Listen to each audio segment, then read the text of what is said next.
Hey everyone, Andrew back again and welcome to another video, and for today's video I'm here to do a contest entry for Tony, Horror in TOJ, who is currently doing a Road to 250 subscriber contest.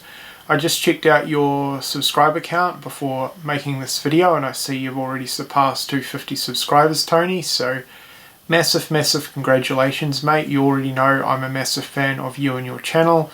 We've become pretty good friends on here, which is awesome.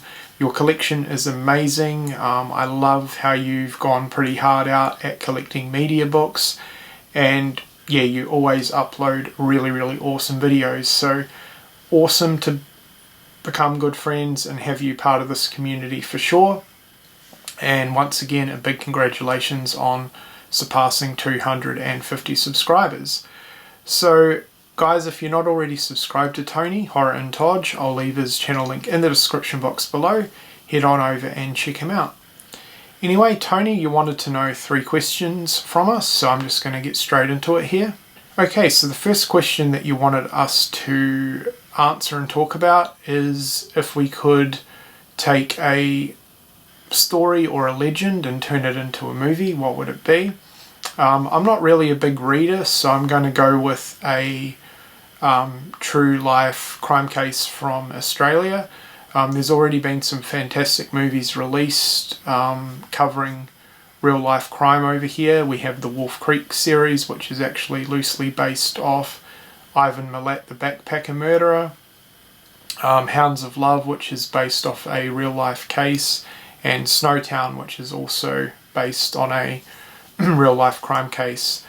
Now there's one that's really infamous. It's a extremely dark time here in Australia. It happened in 1996 and it pretty much changed this country as we know it, or knew it back then, and that is the Port Arthur massacre. So Port Arthur is a small town in Tasmania, and one man with a shotgun or a gun went absolutely nuts and killed 35 people in the small town of Port Arthur. It's one of the darkest times in Australian history.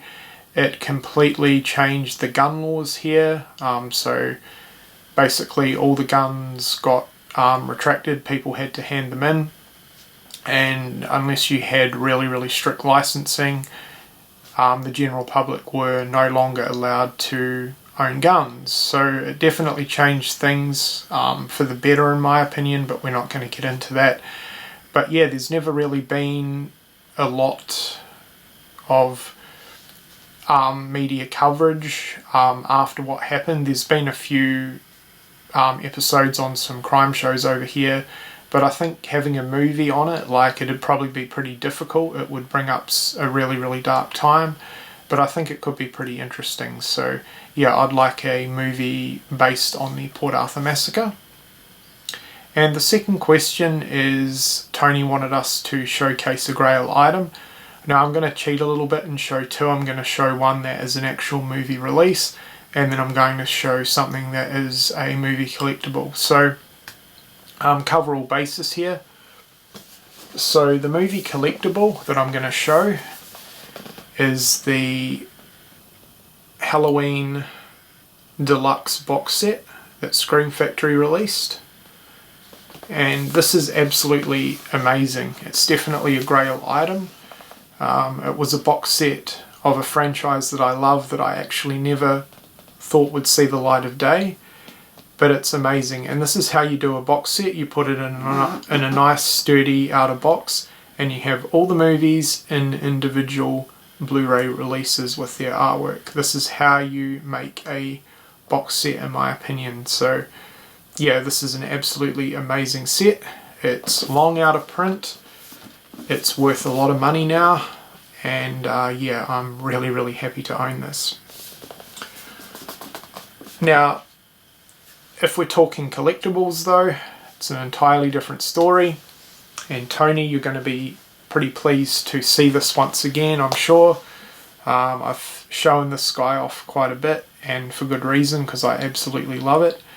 When I was 10 years old, I saw Child's Play for the first time about 27 years ago, and I've always wanted a life-size Good Guy or Chucky doll, and thanks to Trick or Treat Studios I finally own one. So yeah, in terms of horror or movie collectibles, this is definitely my grail item, and I absolutely love it. Okay, and moving on to the final question now. Question 3 is, if you could direct a movie, if you could make a movie, what would it be called, and what would be the first line in the horror movie? I think about this quite often, and I would definitely like to make a slasher movie centered around Halloween and trick-or-treating.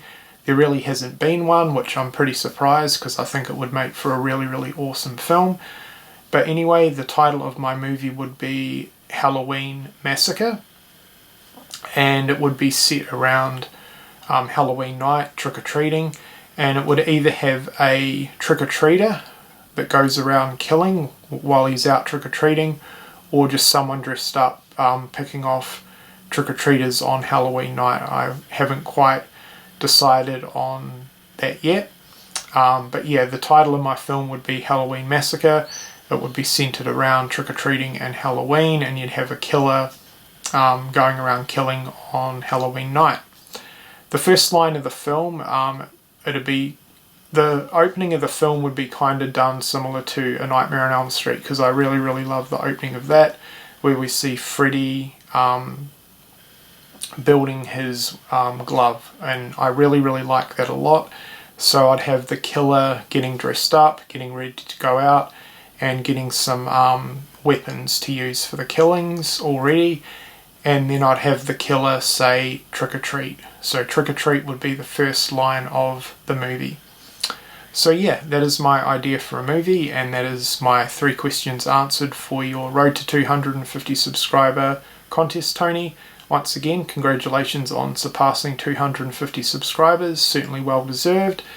And before I go, once again guys, if you're not subscribed to Tony, I'll leave a link to his channel in the description box below. Head on over and check him out.